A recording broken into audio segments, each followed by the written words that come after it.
McElligots Pool by Dr. Zeus.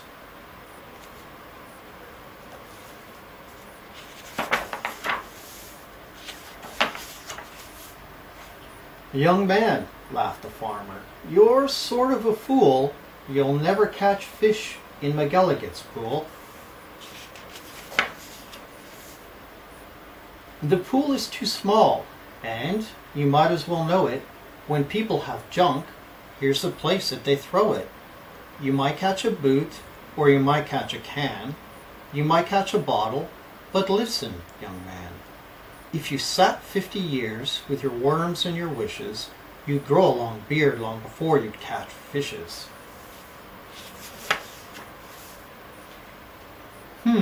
Answered Marco. It may be you're right. I've been here 3 hours without one single bite. There might be no fish. But, again, well, there might, 'cause you never can tell what goes on down below.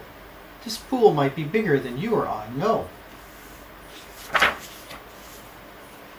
This might be a pool like I've read of in books, connected to one of those underground brooks. An underground river that starts here and flows, right under the pasture, and then, well, who knows?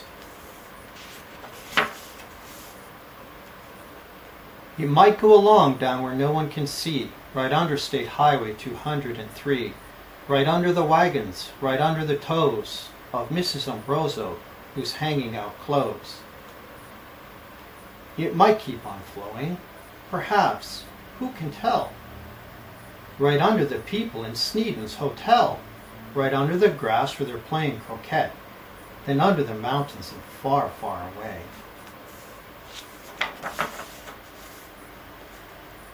This might be a river, now mightn't it be, connecting McElligots Pool with the sea? Then maybe some fish might be swimming toward me. If such a thing could be, they certainly would be.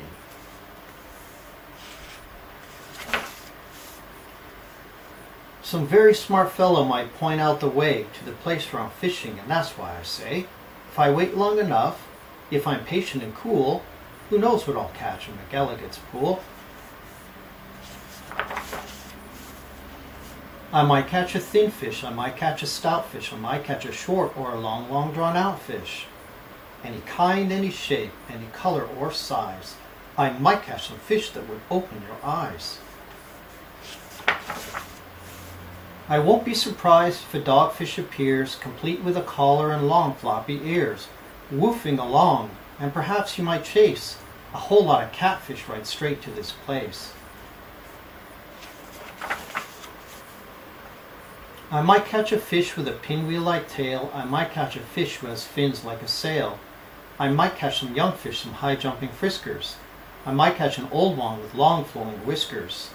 I might catch a fish with a long curly nose. I might catch a fish like a rooster that crows. I might catch a fish with a checkerboard belly, or even a fish made of strawberry jelly. I might catch a seahorse. Now mightn't I now? I might catch a fish who's partly a cow.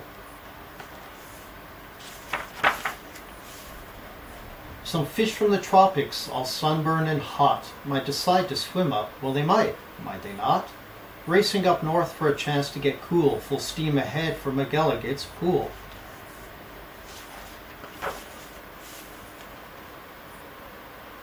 Some Eskimo fish from beyond Hudson's Bay might decide to swim down, might be headed this way.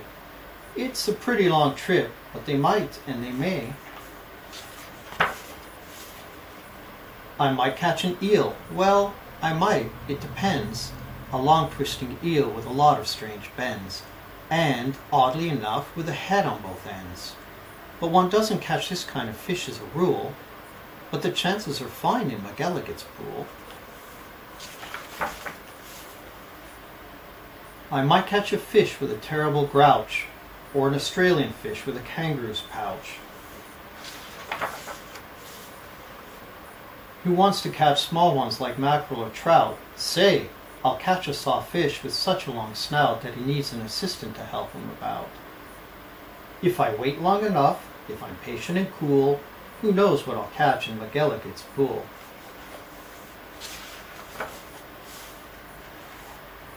Some roughneck old lobster, all bristle and muscle, might grab at my bait, then would I have a tussle.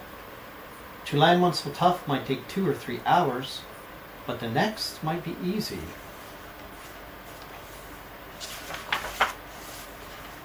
The kind that likes flowers.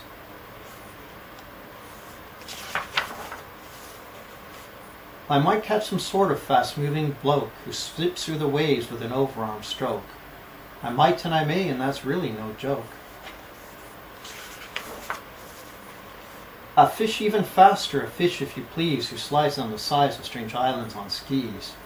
He might ski on over and pay me a visit. That's not impossible, really? Now is it? Some circus fish from an acrobat school, might stage a big show in McElligots Pool. Or I might catch a fish from a stranger place yet, from the world's highest river in far off Tibet, where the falls are so steep that it's dangerous to ride 'em, so the fish put up chutes and they float down beside 'em. From the world's deepest ocean, from way down below, from down in the mud where the deep divers go, from down in the mire and the muck and the murk, I might catch some fish who are all going glurk. Whales, I'll catch whales. Yes, a whole herd of whales, all spouting their spouts and thrashing their tails.